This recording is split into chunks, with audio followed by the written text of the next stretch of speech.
Chapter 15, Pa and the Dishwater. Grandma and I were visiting her old home, and I was having fun exploring the farm I had heard about in so many stories. Uncle Roy didn't mind my tagging along with him as he went about his work, and I wanted to see everything there was to see. As we sat at the dinner table, I listened quietly to Grandma and Uncle Roy remind each other of the good and bad times they remembered about the old house and farm. "Well, Mabel," said Uncle Roy, "I hear you've been telling stories about me and that old door." "Yes," said Grandma. "I thought that was too good to keep." Uncle Roy laughed. "It was," he admitted. "And if I had time, I could tell about a time you had some trouble with Pa, too. But I have to get back to my work. I can't sit here gossiping with you ladies." Uncle Roy left, and I turned to Grandma eagerly. "What did you do that got you in trouble, Grandma? Do you remember?"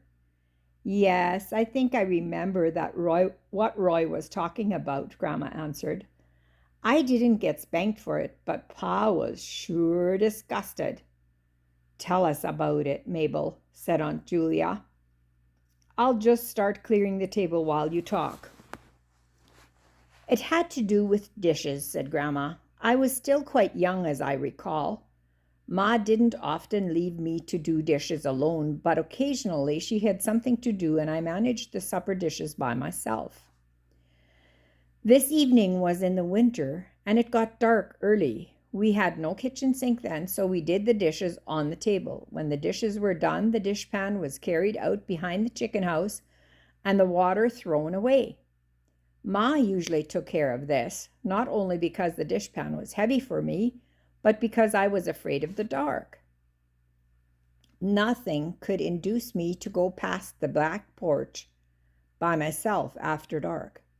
The boys teased me. Ma and Pa both tried to reason with me, but I was not moved. They could say what they liked. I was convinced that most anything would be lurking beyond the porch, waiting for me to come out.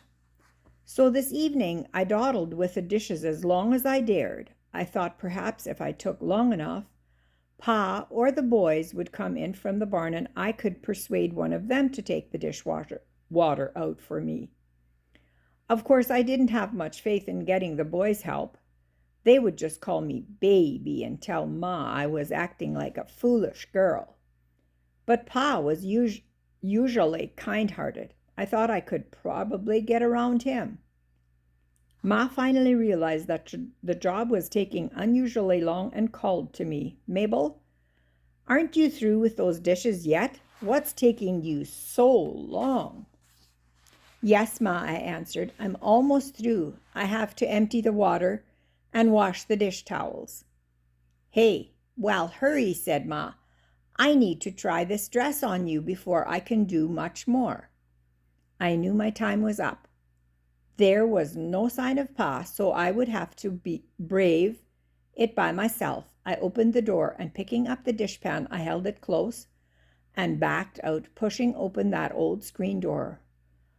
Oh, it was dark out there. I shivered and thought how far it was to the chicken house and back. What if something jumped out at me? I'd probably die of fright. Then they'd all be sorry. I stood on the porch and peered into the darkness. The longer I looked, the more sure I was that I didn't want to leave. Why, I couldn't just throw the dishwater over the edge of the porch and rush back in. I knew why not, of course. Ma had never allowed such a thing. But Ma wasn't there. And since water sank into the ground, she need never know. The idea seemed better all the time.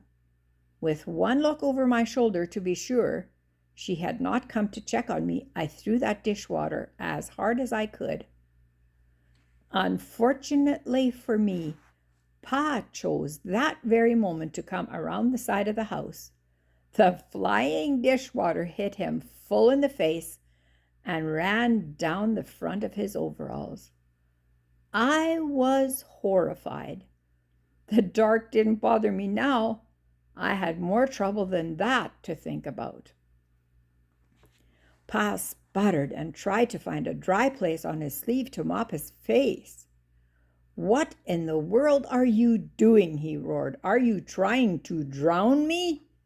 He stomped into the kitchen, and I followed timidly behind. Of course, Ma heard the racket and came to see what had happened. Pa was wiping his hair and face with a towel and muttering something about a fool trick. I was in tears, still clutching the dishpan and standing by the door. Ma saw at once what I had done, and she got clean water for Pa to wash his hair and face. When things had settled down a bit, Ma turned her attention to me. "Now, wasn't that a foolish thing to do?" she said.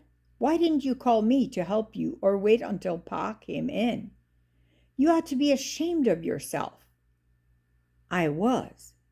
It wasn't much use to tell Pa I was sorry. I knew I deserved punishment and expected to get it. However, by the time Pa had dried off, he began to see the funny side of it. I was sent to bed early, but I could hear him and Ma laughing in the kitchen. I went to sleep determined not to do that again. The next time Pa might not see the joke, and I would be in trouble. Grandma and Aunt Julia finished the dishes and went to sit on the porch. I wandered out to the orchard in search of Uncle Roy and possibly some more stories about when he and Grandma were little.